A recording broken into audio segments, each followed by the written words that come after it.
Whoa, hello, and welcome to Monthly Minutes Season 2. I am Adam. I play Godfrey on the show, and I will be today's part time host for the Monthly Minutes. Joining me are our amazing cast, talented, creative, ingenious in some ways. Daniel, Liz, and Mystic, maybe up here or maybe in the background. Mystic is around, as always. Welcome. Hello. Hello. Oh, how are you two doing? Doing all right. It was a beautiful intro. Thank you. Thank you. Love the energy. Yeah. Gotta bring it high. Gotta bring it high. So here we are, season 2 Utopia. First time breaking down.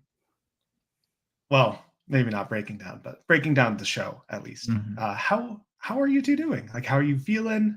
How are vibes? Vibes are good. I think vibes are really good for season 2. Like I feel like a lot of people say that when they start hitting a really good stride with a thing. But I think, and a lot of us have been like talking, I think privately, that like season 2 we are really finding our footing like as a group and in our characters. Yeah, I feel good.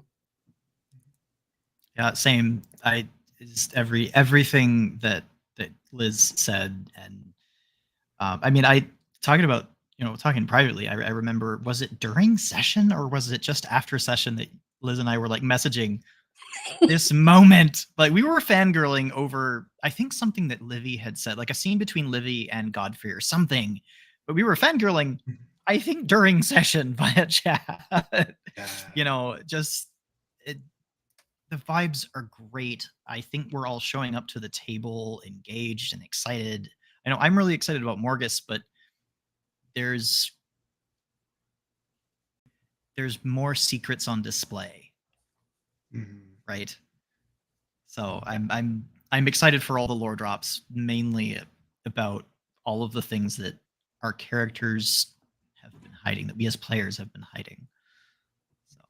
Yeah, I 100% agree. And I think part of what helps this is our pre-season 2 that we're also going to talk about in today's episode, a series of 5 mini episodes kind of surrounding each character individually.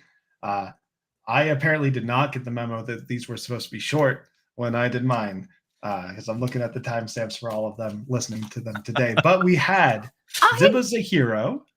Oh, sorry, go ahead. Well, no, I was gonna say, so like and I don't know if it was the same for everyone else, but like when Mystic and I had ours, it was like this could maybe be 15, 20 minutes. If we run with it, it could be 40. Let's see how it goes. And like if it runs longer, fantastic. Yeah. I don't know why I'm all croaky today. If it runs longer, fantastic. But also like if you're going with it, go for it. Yeah, absolutely. I was just doing a jab. But of course, we had Zib as a hero, followed by Scylla's work, followed by Morgus's answers, followed by Godfrey's doubts, and then finally Livy's date. 5 miniseries that all had drastically different like themes and tones to the whole like kind of arc of the mini stories that were being told there. I recently sat down and re-listened to all of these, except for Godfrey's today, to really try to like chime in and like clue in on small important things that were happening in each of them. But I guess I want to ask you two, did you both go back and listen to these, or as players, were you doing what I was doing and not listening to them because my character wasn't there? I will answer that one first, because I think like my experience along with like Avis and Ed, we did that all at the table together. And I think the two of you got individual scenes. So the like even talking about timestamps,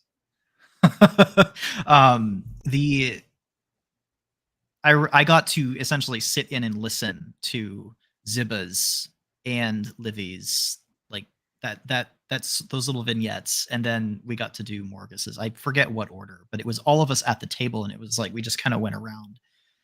But I have not listened to either Godfrey's or Scylla's as a player because of that. So I don't know if I'm going to. I kind of want to like let it be a surprise at the table, maybe. Interesting. Well, I'm going to ask some questions about them, so you're going to get a little spoiled, but I hope that's not No. too much. We're good. What about you, Liz? I did, only because I think what I've realized is like my ability to dissociate and like split between what I know as a player and what I know as me, Liz, human person, or like me as a character and then me as a person. Yeah, I did go back and listen because I think I can split those now. Although there's definitely one episode that I am struggling because Scylla does not know that this happened, and I am struggling, I think, with this one in particular. I'm talking Eds. I'm talking about Eds is the one that I'm like, man, I want to talk about it. I want to bring it in. I want to take some shots, but I can't because she doesn't know about it. When she does, she's gonna lose her shit. Yeah. Yeah. Yeah. Great. So I guess going through, we have Ziba's a Hero, right? Which is a very small story highlighting Ziba's like constant worry about the satyr who still hasn't returned. And then her consequently going into town and getting that recognition that there are other people and youth specifically who are looking up to her as a hero. As well as, interestingly, some very specific like news outlets being concerned that we hadn't been seen since rescuing the kingdom. It was a very small like pickup that I had that I don't think like I ever heard about or like didn't quite come back, but it's like an interesting like thing, like who is wondering and why, right?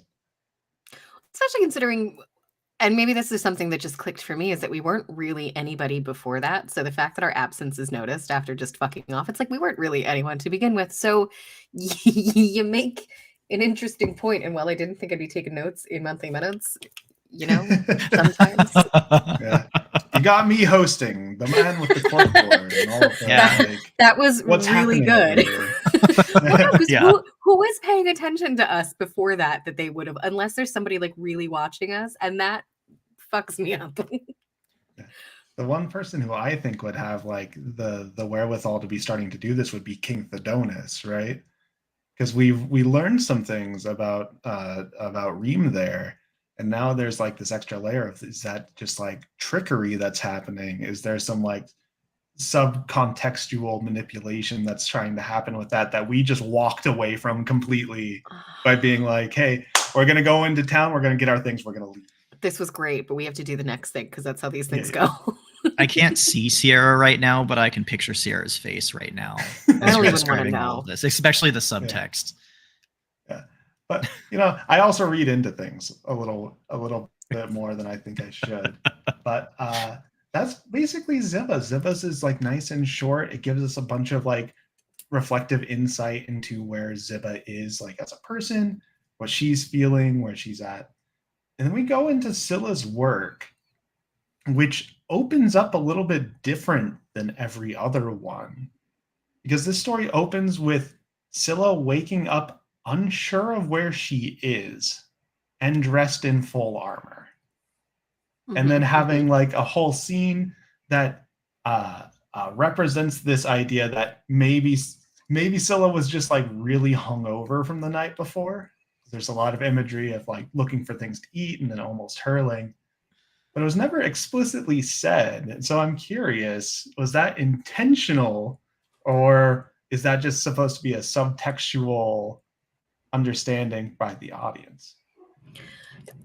Yeah, I think if you in the audience are someone who has had jobs working bar shifts or like that third shift, and you're used to that go out late, wake up later kind of thing, Scylla takes spare jobs. And I think it's one of those things that like, no matter what kind of attention they've been getting after with the events that just happened, like she's still she goes on autopilot, and like her autopilot is her rest, and that still includes the cycle of like end your shift so blackout drunk you like don't know where you're waking up,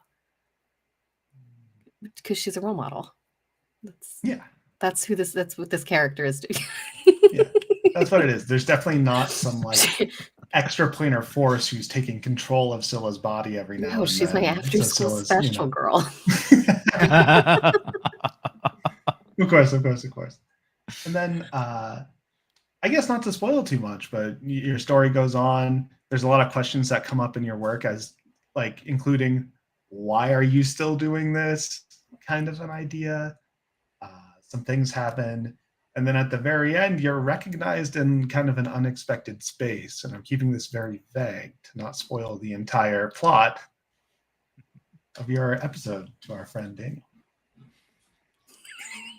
Yeah, some things happen, and when that happened, I kind of came to two roads, and you pick the class that you pick, and you know the things that you know about the classes that you pick, and you think you can either lean into that or you can kind of repel against it and go so far. And I kind of just went, you know what? Cool, hold this. And I want to make this sound as good to Daniel. Yeah. It's okay. You don't have to go back and listen to your friend's episodes. There's a Marvel TV show that has such similar vibes. I'm not going to name anything, but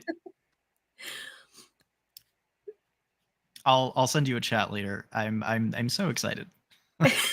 I'm so excited for Scylla's story. It was that moment of like which is mightier, you know? Yeah.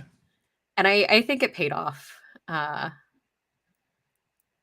there's this very great, like, clear, immediate dichotomy too between your episode where you're confronted with being a hero and Ziba's episode where she's confronted with being a hero, and the very different responses just like within a party that we're having to having that kind of recognition.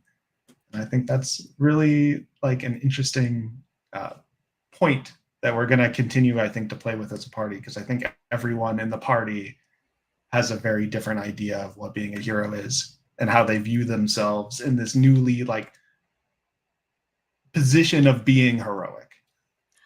I think that was probably one of the coolest things, and like credit to Sierra for that being the breakdown of what this is, because I hate knowing too much about myself, but I think what this really did was reveal how I view heroism and how I view like attention and I don't know. The fact that we all got different perspectives of that, whether that's through the character or through each of us as players, was really cool to see play out. Mm-hmm. And then, moving forward from Scylla's work, we get into Morgus's answers, which, again, vibe shifts all over again. It feels like Morgus just having a day, just putting things together, just enjoying like some food, enjoying some tinkering, enjoying some like self-reflection that gets like pretty deep. And then you meet with an NPC that we have previously met but didn't know as much about. We learned that she's a diviner. Morgus goes to get some answers from them and gets some very big, interesting answers that have not come up in roleplay at all to any other member of the party, despite prodding in those general directions. Yeah. I remember that one. Yeah. So, Daniel, would you care to just comment as being Morgus in this moment, how you felt about the episode, what you're taking away from these revelations, maybe like why is Morgus keeping this very close to the chest? Oh gosh, I mean it.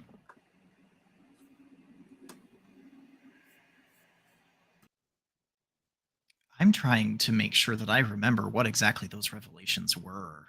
I could give you some of the bigger ones. That would be excellent, even like just one or two, because there have been a couple, and Morgus has a lot front of mind. Yes. So I think there were three big things that got revealed to Morgus, at least in a recent re-listening, which is one more than I had remembered the first time. Okay. So I think there's more the more you listen to Morgus's answers. The first one was that you had forgotten someone you once loved. That one. And that the person you lost is one that does not exist but is here, that's all part of the same first one. The second one is that something's magically holding you back, and keeping you in some sort of a cage. And then the third is that you received like a vision and a letter. The letter Z was important, and it was referring to something called the College of Zol, where you had these reflections about this Loxodon figure inside of the college who was teaching you. Yeah. Oh man, I forgot about the one holding him back. Yeah. Because I remember the College of Zol, the Loxodon figure, and like the love lost. That oh gosh, what this reminds me of is I don't know if the episode's out yet. There was a moment where Godfrey took Morgus So aside. the episodes that we're going through today start here with Ziv as a hero, and they end on the Arcane Acropolis when we had not quite finished the fight against the tentacly eyeball creature. Thing. Okay, yes. Good to know. I'm gonna stop that line of reasoning then. I think Morgus walked away from that encounter confused because there's this.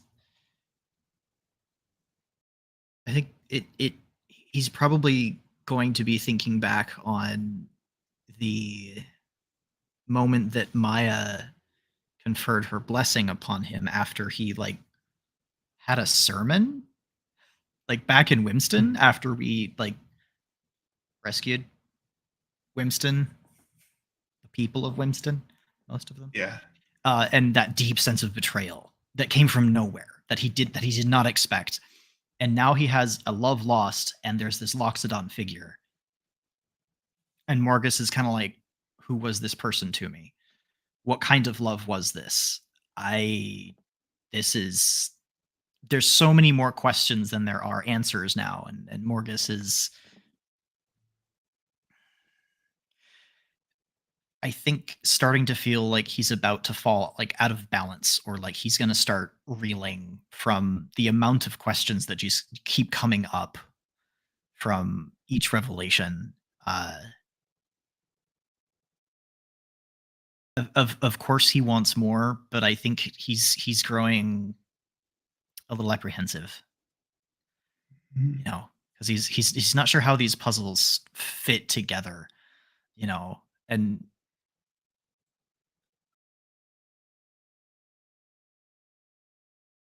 I mean, I as a player am very excited because Morgus has been a character that I went, this is the box of what I know, Sierra, and we're talking about a centimeter by centimeter box. I just have fun, and she just went smash, and then smeared whatever was in the box around, and then gave it back to me and said, "Here you go," piece by piece. So it's like you, Liz. I enjoy playing characters where I don't know most of what they don't know. And so the revelations that just keep coming, I'm more and more excited for. But I think Morgus is, as these revelations get bigger and bigger and bigger, I'm wondering whether he's going to start feeling unbalanced by it or intimidated by it at any point. Maybe searching for some answers before getting more questions. Yeah, would help keep that balance. It really would. More equal. But you know, we have to see where the story takes us. And so that was Morgus's answers. Did you have anything you wanted to add in there, Liz? Any questions you had from listening in? I don't. All right. So then we move on to Godfrey's doubts, where Godfrey has a conversation with Erebus. That's, pretty, even keel. We know everything that happened there. We move on to Livy's date. Unless any of you have questions of me from Godfrey's doubts. I actually think I did listen to that one. at one point. Yeah. Jokes aside, we'll get a little more into it. Godfrey goes and has a conversation with Erebus. He has a meeting in secret in the time of a new moon where he tries to figure out what Erebus's intentions are and tries to get a little more insight into what Medusa and Nyx are up to. Tries to get some conclusion to figure out what happened to Maya after we left after we left Winston. And ends with, I don't know if you want to hear this, Daniel, if you haven't listened to it, but it does end with Godfrey agreeing to be Erebus's champion. And yeah. So something oh man, I don't know if this is going to be spoil. Well, no, because Morgus has met someone and grown fond of someone by this point.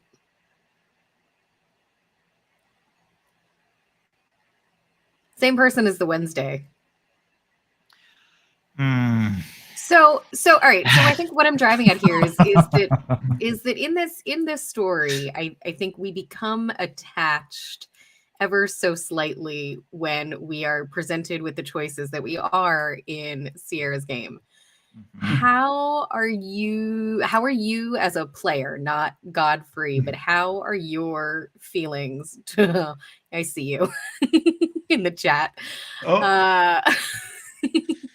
How are you feeling towards Erebus? Oh, how am I feeling towards Erebus? I love Erebus as a character.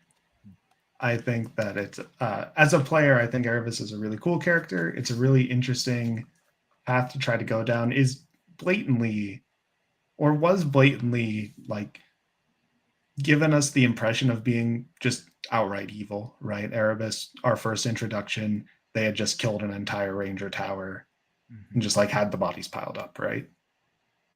But I think it lends to like a really interesting conflict and interesting like story beat to like grow through as we kind of as things go on and it becomes revealed like what Godfrey's plan is, like being in this role, why he agreed to it, and seeing how this moves and like how this creates conflict inside the party and how we just like create story from that in like a positive and interesting way.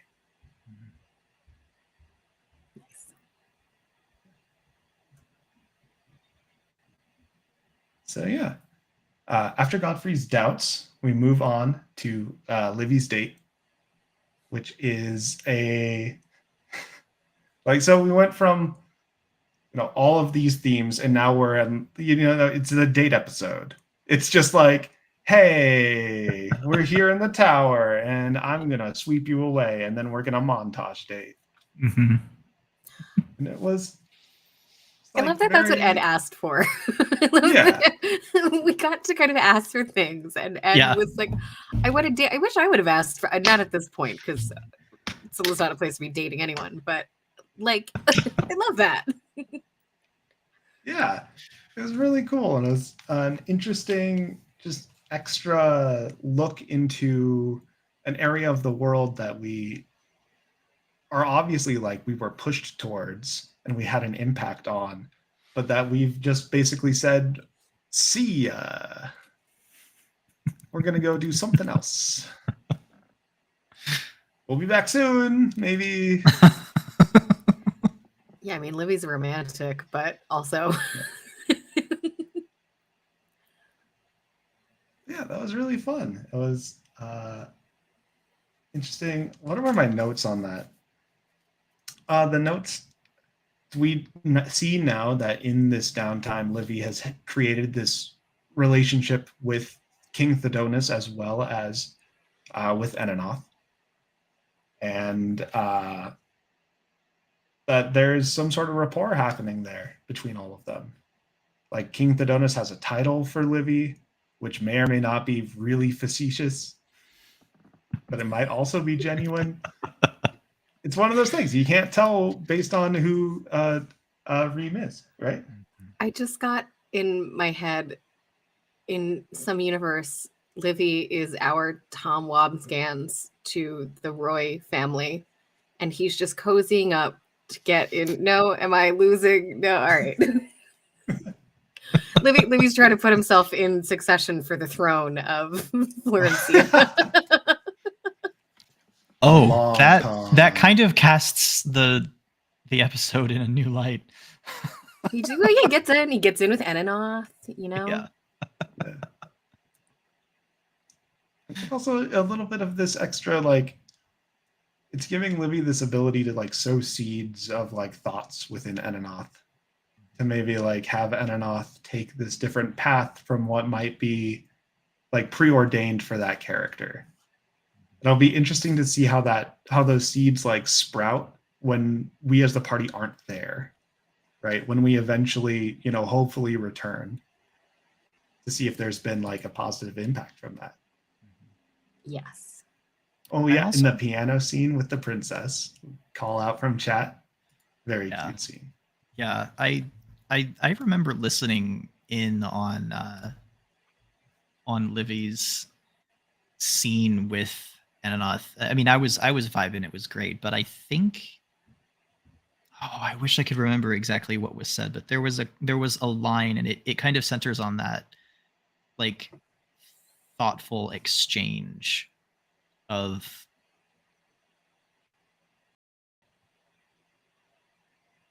what do you want to do?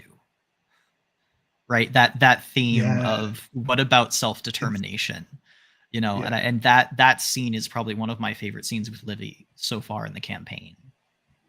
As well as knowing damn well that Livy and Enanoth are probably writing letters back to each other. I'm pretty sure I've heard that at the table at some point. I could be wrong. I think we saw it already on the path back to Wimston. Yeah. I think there was a quick, oh man, I don't know if it was in these episodes or if it's in next episode. I was kind of really hoping out that this monthly minutes would happen after the next episode came out, because there are major conversations that happen in next episode, which I think are super cool. Just as stay tuned for the next episode, I guess. Yeah, but for sure. It is next episode. I'm getting from our producer that is not yet happened.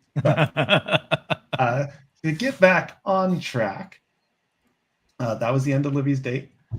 We then get to the two Thirsty Sword lesbians one-shot episodes from A Kiss Goodnight, which I'm not sure if we want to super cover in this monthly minutes, or if we want to like try to have a special monthly minutes to like reflect on that. But that happened so long ago that I forgot that this was like slated here, like in our content batch. But that was just a fun time. That was such a blast. I loved doing that game, and just had a good time. I guess those will be my 2 cents there. We can hopefully talk about that one again later on another monthly minutes, or maybe at the end of this one if we have time. I realize we are getting short on time. Me specifically, I will have to pop out here soon. Mystic will take over. We get finally to the first episode. It's been a half hour. We're finally on the first episode of season 2, everyone. Yay! Nice. Nailing it as this MC here. Good job. You're doing so well, Adam. We get here on a decision to make part 2, which I have to say is a bit of a confusing title for the first episode of season 2 to be part 2 of a series, but it makes sense when you look at the rest of the episode titles. This is the one where we come back, and I think as a whole, as a group, we are clicking this first session back. We're having a group dinner. Everyone's kind of bringing their character to the table. It's a great scene of character interacting with each other, moving around, showcasing what we've done to the new house, and then talking about what we're going to do next. I think by the end of this episode, we have a very like clear and defined ending point for the end of season 2. I think maybe this is a little bit of bias because I came in halfway through season 1, but I think starting here on the first episode of season 2, we've really set the groundwork for what season 2 is about, and we know exactly where we're going and what we're trying to accomplish. I think that's accurate. Yeah. Facts are facts. Yeah. We're going And- there to do that thing. Yeah. And I just think that's given us just such great direction forward, just like as a party, right? So we all sat down and we just communally decided, like, hey, we're going to do something about these gods coming up. And our first step is to find my Shiria. Where is she? Let's do it. I think that's interesting. But how do you two feel about that being the current objective of the party? To be, and this is a hard question to ask you because we've, behind the screen, we've played more episodes than we could talk about today. And I think more things have happened that may be kind of muddying this idea from where we were when we first got it. But how do you two feel about this objective?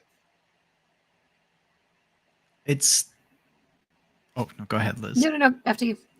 It's almost in a way doubly hard to talk about for me and Liz because we have played in another campaign. And so with the amount of just the lore, this is a totally different story. Oh my gosh, different story. But the direction that we have chosen with some of the lore that I know about has me extremely excited to see how this group is going to react to a couple of the things that I know will be coming, but even more so because the story is so different, what new things that Sierra gets to throw at us. So there's new things coming constantly that I've never seen, that Liz has never seen before.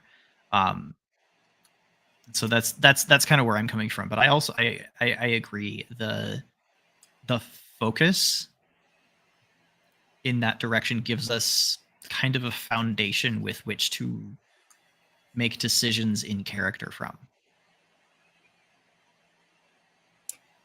I'm not super sure Scylla's excited to figure this out and get there.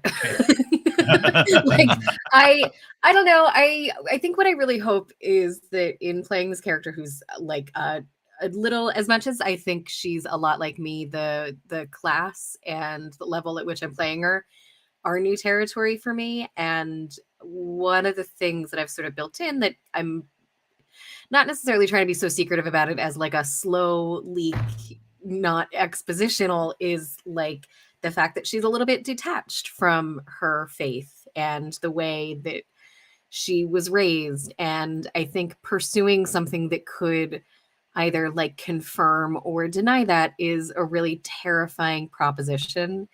And the closer we get into, I guess now that we're into season 2 and that is becoming more of a reality and less of a, well, I gotta fuck around in town first and build up the things, and then maybe we'll go and see this thing. Well, we'll go and get another job first. Like, we're actually pursuing it now, and I think she's getting a little itchy in her existence and values.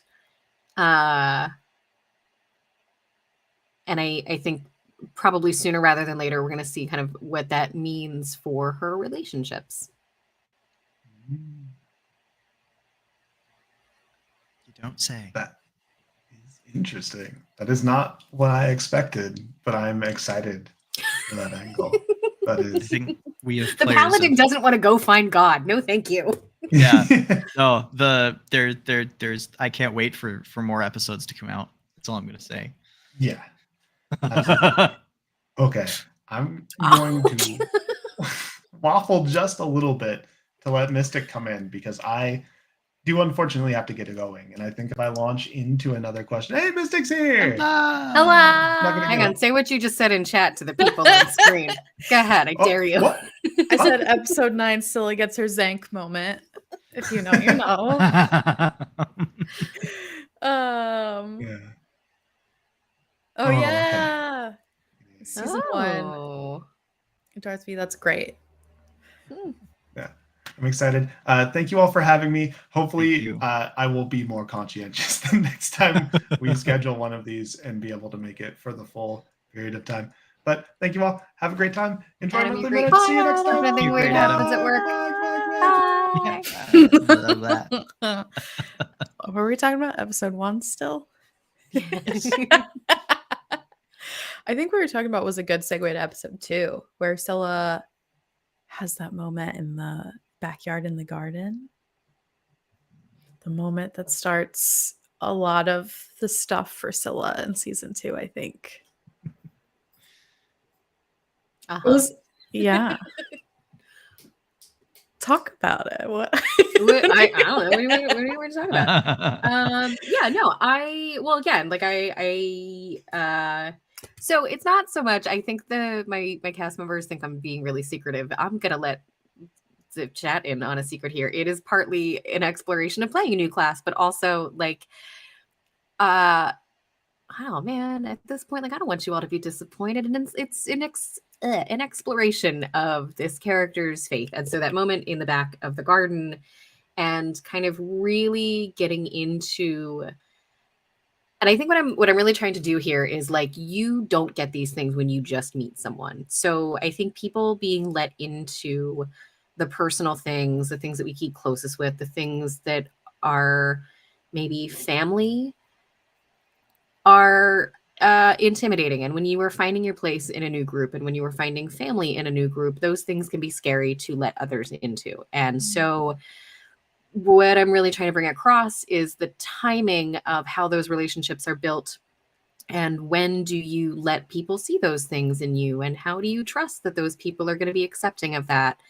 And so I think season 2, and just, I know I've said a lot of like me and cast and me and me and character, but I am getting really comfortable with the cast in that I think I'm cool to play these out, and trusting the table enough to really explore where I'd like this to go, knowing that it's going to be as well received as I'd like it to play out. So I don't know if that. Yeah. It makes sense. It does. And Not that I myself have necessarily personal experiences with that, but Yeah. Well, Scylla has. Yeah, go ahead. No, I agree. I think that also feeds into, and I don't mean to repeat what you said, getting comfortable with a group of people who are not family. But as you grow more comfortable with a group of people, characters and players alike,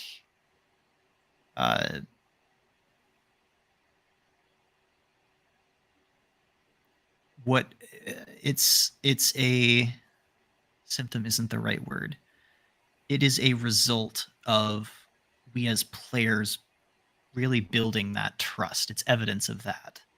I think it's evidence of growth. I would hope that it's, well, and I'm sure it's something that a lot of people who play this go through. And like I feel like I talk about like bleed a lot and how bad bleed is, but I think when you are kind of paralleling character growth and getting comfortable with a new table, that can be kind of cool to play with and let grow alongside one another. Yeah. Well, the rest of this episode is a lot of just planning and shopping and planning. Livy goes off on his own. You all have another conversation about like, is this what we really want to do? Do we even know where we're going? Which is great. Adam's such a better MC than me because I don't have notes to go off of. He's so thoughtful and intentional about it.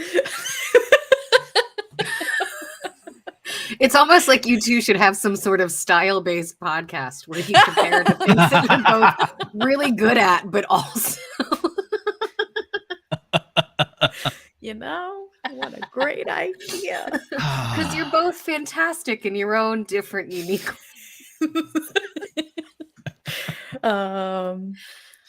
Yeah. I've always wondered, we always talk about it for a second or two after session. But whenever y'all go to the Pimpleton Brothers General Store, I hope you know what you're getting yourselves into. Just the people that work there. And there was this gorgeous RP moment where I was talking about how she didn't realize she got to sit down for lunch. And Morgan's like made a sideways comment about it. Yeah. I remember, I think that was the second time Morgus had been in there. Hmm. And I think it was something to the effect of, "Are you all right? Yeah. Yes. Do you need help?" Yeah. I think Godfrey says something later. He was like, something about being overwhelmed. Just like, oh, this is a little overwhelming.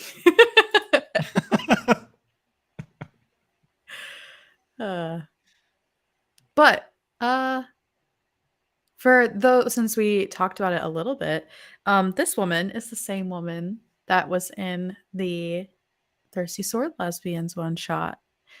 And she went by a different name because the folks who work at Pimpleton Brothers General Store all have to have names that rhyme. Roy, Joy, Moy, Zoe, Soy.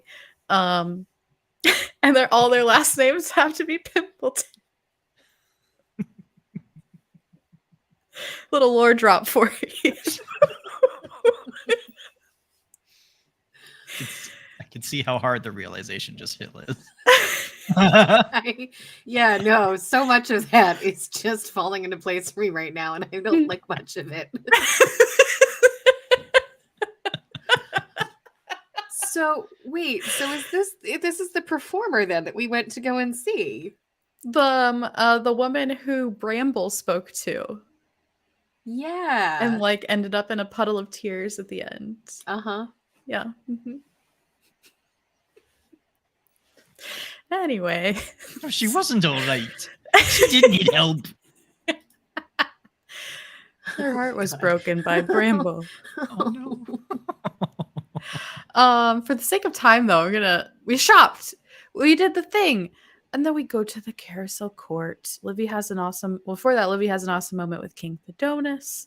Says he's leaving. And the king's like, "What are you doing with my daughter?" And he's like, "I don't know yet." And the king's like, "Maybe you should know." And then he like almost you might want to figure that out. he almost spills a lot of inappropriate beans to Eninoth, which I think is the piano scene y'all were referencing before. That's right. And she's like, "I think I'm gonna go visit my mom, but I don't know how to breathe underwater." Which is another lore drop for folks who I hate when that happens. Yeah. Search your closet. Just search your closet. You go to the carousel court. They're having a barbecue. And Scylla gets a present. I forgot about that. And finds something not very good. Oh, yeah. Ulu's doing something weird with that crown. Oh no. Uh-oh. Yeah, my buds are. We gotta check on that. Oh no. Yeah, she gave me a present, and then I caught her doing something weird. But everyone was like, "No, it's fine. We're all gonna go. Everything is good here. Nothing can go wrong." And then we left. So.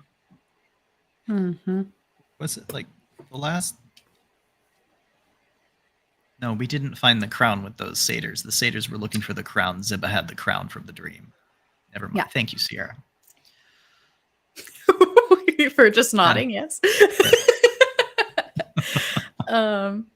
Yeah. And then Morgus had a great little chit chat with Weaver about just taking care of the cottage and making sure everyone's okay.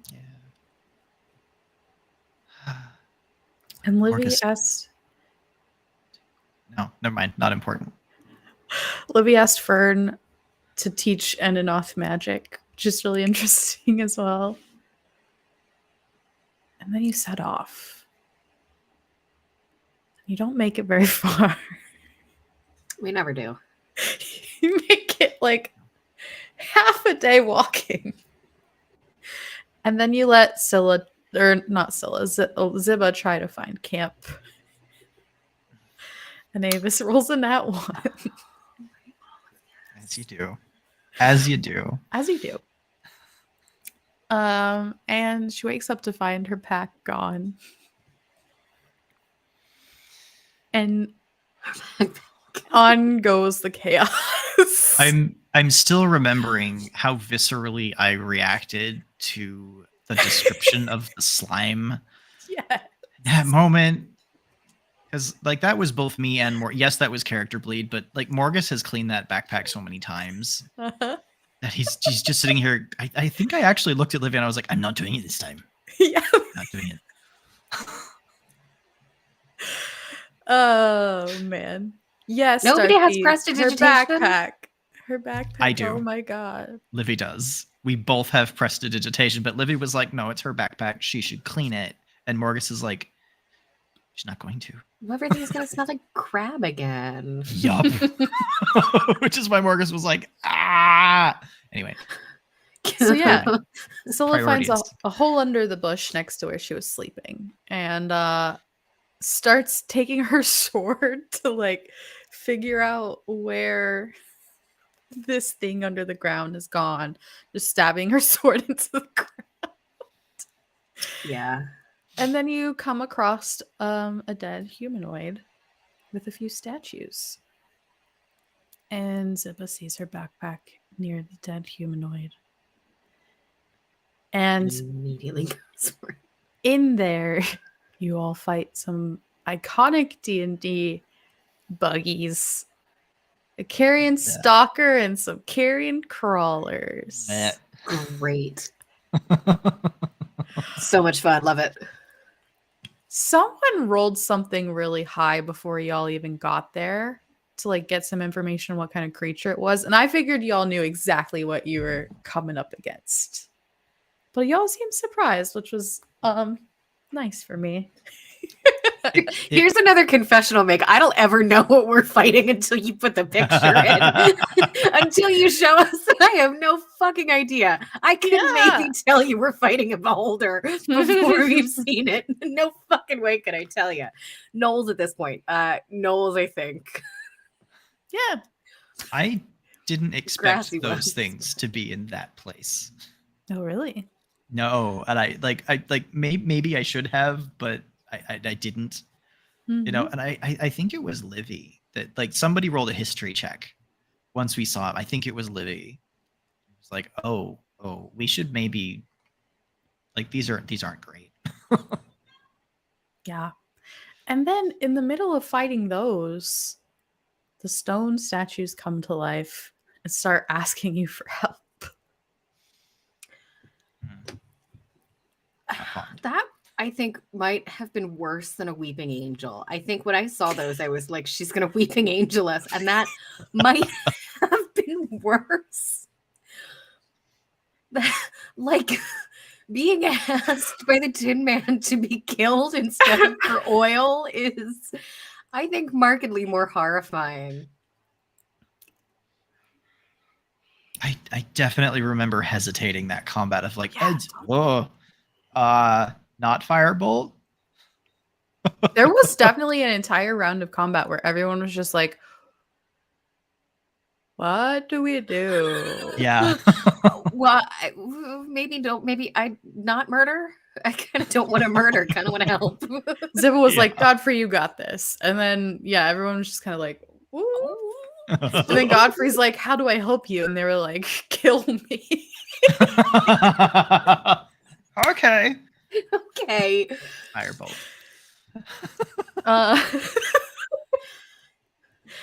They Yeah. chose down. They chose down. Too late now. Godfrey, Adam used memories from a past life for the first time, Yes. Yes. which was a little broken because it wasn't a memory of his. It was a memory of Nyx's.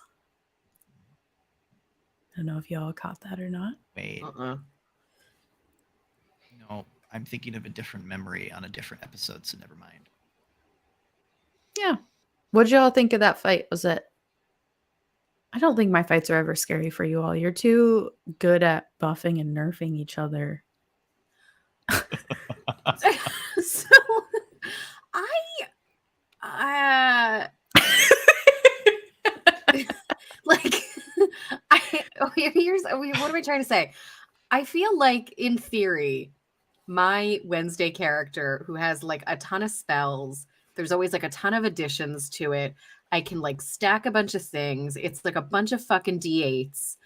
I die more than I think I've ever even gotten close in this game. But I think that's also a credit to like we are starting to play really intuitively and learn how each other are playing. Not that the other group doesn't know how to play with each other, but I think our combat style is different. This group strategizes really well and like forethought for like moves ahead is like chess level collaboration. Like I have not been at a table yet where we can kind of go, okay, I want to do this, but I know that Morgus in like 2 rounds is probably going to say, are you willing? So I'm going to want to position myself in a way that if I turn around, I can boop, boop, and like do a thing. And I think we're all kind of in that mindset right now where we're like anticipating what someone else is going to do and how we can be useful to that rather than like what goal I necessarily have and how I want to pull off a cool thing.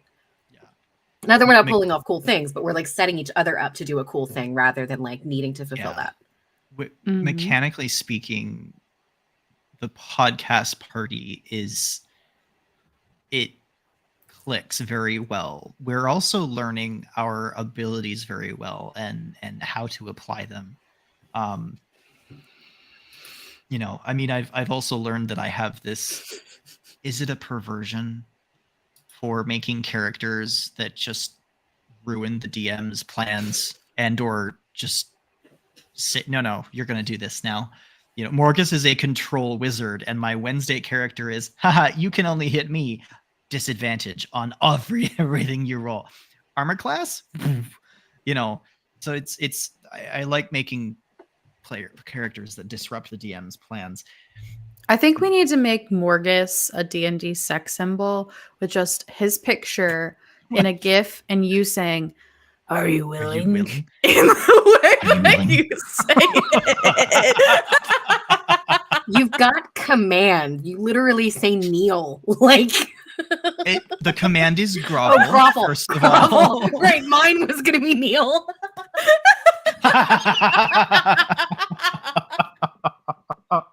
Oh, Yours is grovel. I mean, add on top of that the fact that Morgus wears this fabulous like blue, gold, and white motif with like the nail polish, and he like canonically he has a glittery gold smoky eye, and his eyes go, "Wah." And he's a control wizard, and he says, "Are you willing?" And Are you willing? in a sexy, gravelly Good. voice. Yeah, with a Scottish accent. Are you willing? I'm now here for it, and I don't think I intended for Morgus to be a sex symbol, but I want merchandise. Nobody ever now. intends. You just gotta go with it. Yep. Yeah. Well, then after all of this beautiful stuff that happens in this combat, y'all are like, yeah, I think we should probably go check out that thing that Bitsy found the night before that seemed a little strange that we were going to ignore. That's not the first time that Bitsy has been like, what about that thing from the DM? And we all go, huh? I'm glad someone in this party's keeping us on task. The fucking spectral bird. Yeah. I'm gonna keep sending you owl videos, by the way, Sierra. It's just gonna keep happening. I love it. It's fine. We're a little over, but I think we can get through the last episode that aired on Monday, Arcane Acropolis. Y'all head over there. Scylla's language knowledge comes in clutch once again. There's a lot of investigating. Some weird magic, eyes and walls of lightning and dead grass. Did you all? There's no way you all were like, yeah, Godfrey's just gonna jump over this. Like, what were you No, thinking no, in all the planning that was happening? Absolutely not. I was thinking maybe I can vortex warp someone on the other side of that. Maybe. And Godfrey just goes, "Meh." Of course, a monk. Of course, Oh, a monk yeah. has the answer. This little flea jump. Yes. I was like, oh, the top is open. Okay. That was. Did you ever see Hot Fuzz where they do the ever taking a shortcut bit and it works and he just. Man, I never taken a shortcut. Poof. Yes.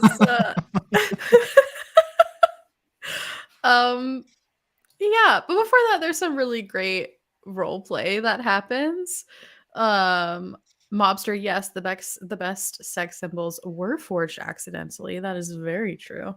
But yeah, I want to dive into the Scylla language thing and see your feelings around that, Liz, and how that RP went for you. Do me a favor and jog me. That's it, folks. No. I mean, I built in a language thing here, but I can't specifically remember like what about this episode really like. Yeah, you were the only person who could read the language that was arcing across the magic barrier to see what words were used to create it, right? Like the Yeah. And Yeah. okay, so I think kind of the way that I'm thinking about it and in my perception is like language and like second languages like you speak at home in maybe a more colloquial sense or a kind of ingrained sense is kind of what I'm driving at with her here, in that like I'm not necessarily gonna look at it and go, oh, what is that? I'm gonna see if I can. It's just one of those things that like Scylla looked at and was like, oh yeah, that's, it's a little bit more formal maybe than what, but yeah, that's just, and it's just part of who she is. If the language is peculiar, I would seek within my castmates and fellow party members to ask themselves why they think that language is peculiar and why their perception of it is peculiar. Yeah. Above table, do we know what the language is? I'm forgetting what exactly it was. No one knows it except for Scylla, and she said Okay. very little about it. Yeah. Okay. Yeah, you just asked what it said. I don't think anybody asked what it was or how Mhm. Everybody kind of looked up and went, "What's that?" And I went, "Oh yeah, it's something." This riddle I made It up on wasn't the a fly. nice. Yeah, like it wasn't In like there. a normal. It wasn't a normal thing to just casually say out loud. But the way that Scylla read it was like, "Oh yeah, shopping list." Oh, I think I know where that language comes from. Mhm. That's all I'm going to say, though. That's, I think, all I'm allowed to say. Yeah. Well, Godfrey jumps in, lifted by Scylla and Ziba, runs to this chest. Out pops an eye. And everyone starts freaking out. Godfrey takes some damage, but grabs the chest and pulls it out, and the Gath chases after him. Which is in the Beholder family, but not a Beholder. I wasn't trying to kill you. Oh, it's creepier than a beholder. I wouldn't have guessed that. I wouldn't have guessed that it wasn't a beholder or that you were trying to kill us. Yeah, it was just French in the runes. It was just French from Mobster. And a battle ensues, and it's in the middle of this battle that this week's episode ends. And that's where it ends. That's where it ends. Did Any we questions open for the each chest? other? Questions from the chat? You did open the chest. Okay. Godfrey did punch the skeleton. Yep, he sure did, didn't he?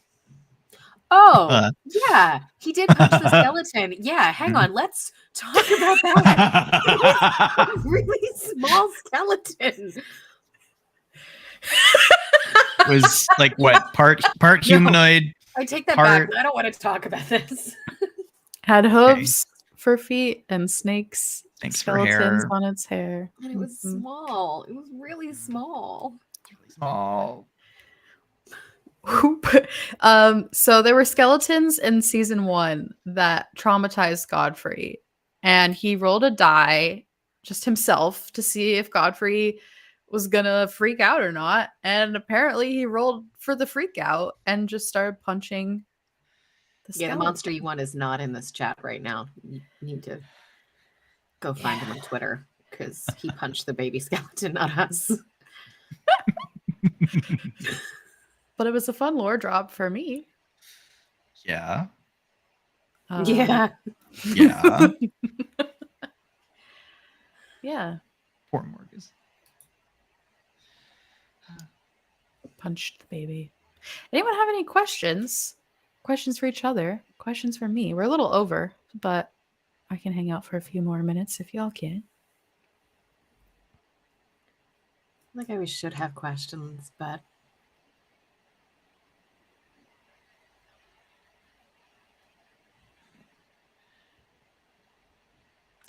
yeah, I don't know. I guess like we very clearly like determined a direction where we're going. Is this where you had seen us choosing to go, Mystic? Or is this where you are hoping? Like what is your, or do you not, you just kind of vibe with it either way? Like I like to be a marshmallow. It's just wiggle around. I learned a few years ago to never try to predict the actions of any party. it's real fucking wise. I feel like I'm I- only just starting to get there, like get a clue. Or if you That do, one. don't tell them. Yeah. What's my pregame? Oh, this is a question for y'all. What's your pregame prep like as players? My what now? I think about. Oh, again. I definitely I think about well I eat. I eat food good. because that's a good thing to do. I think about prepping for a game the way I pick an outfit in the morning. And that might be kind of weird in that in the morning, before I'm even out of bed, while I'm like conscious, I'm thinking about my clothing and I think about one article and then I pair the outfit together. And so I do that with my characters about what is on their mind. What's in front of what I know. And then once I get that one thing, like, okay, what goes with that? And there's this, it's almost stream of consciousness, but it starts to turn into this web of, oh, this is how this character thinks. Part of that is choosing which dice I'm going to play with. You know, that's really where the outfit comes in, especially for Morgan. What shade of blue And- am I feeling today? Well, you know, I have a lot of Morgus dice now, and I love them so all. they're great. Shout out to Fennec and Finch Oh, for a birthday present. Some lovely new indigo, glass, dreamy, sparkle, wonderful, amazing blue and gold dice. So go look at fennecandfinch.com. They have a great shop and they've got some really pretty stuff. So shameless plug. I guess I could be a good producer and pull the link. Yeah, get it. But yeah, I also listen to music. I have Morgus's playlist, and I listen to that pretty much while I'm playing, and then as I'm getting ready. Liz? I try and be really good about eating so that I'm like not foggy when I play. Yeah, I think I try and get into a similar place. I try really hard to like review my own notes, and if I can listen back to the episode, which I can be really weird about. I don't always love listening back to myself, which is I think weird for somebody who wants to do this and wants to perform. It's like sometimes really disconcerting listening to yourself back, but I want to be in a place where like I'm prepped. I know where we're going. I know kind of what the last couple of things I said, especially because I've got a really shitty memory as a player.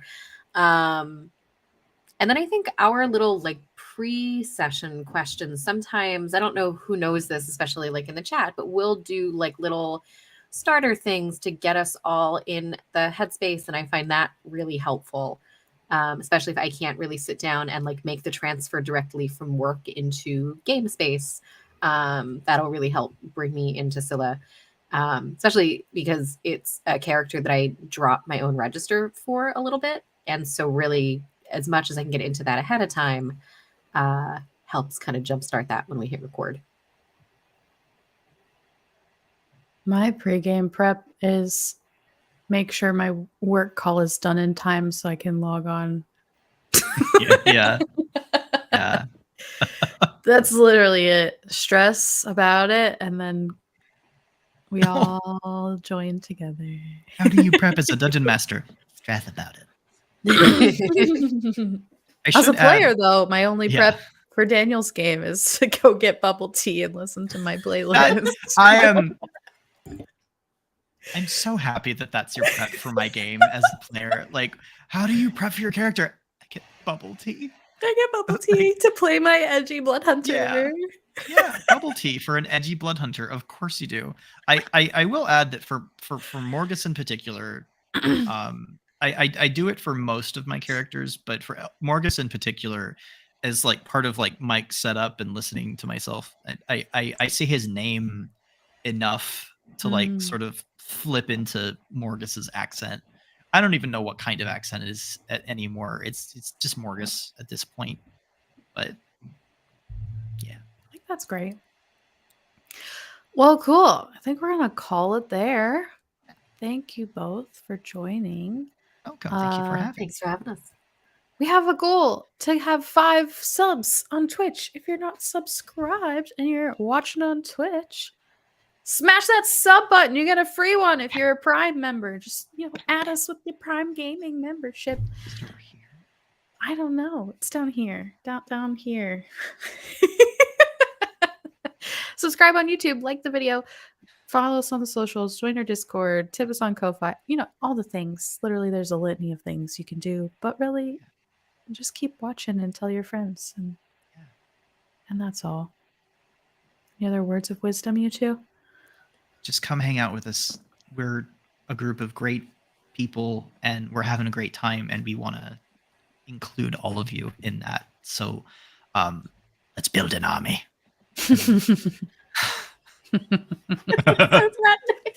Yeah, no, season 2 is off to a really good start. I'm super excited. I was excited for this. I'm really excited for the next monthly minutes. So everything my fellow cast member and GM said, keep listening and we'll see you next time. Bye. Bye.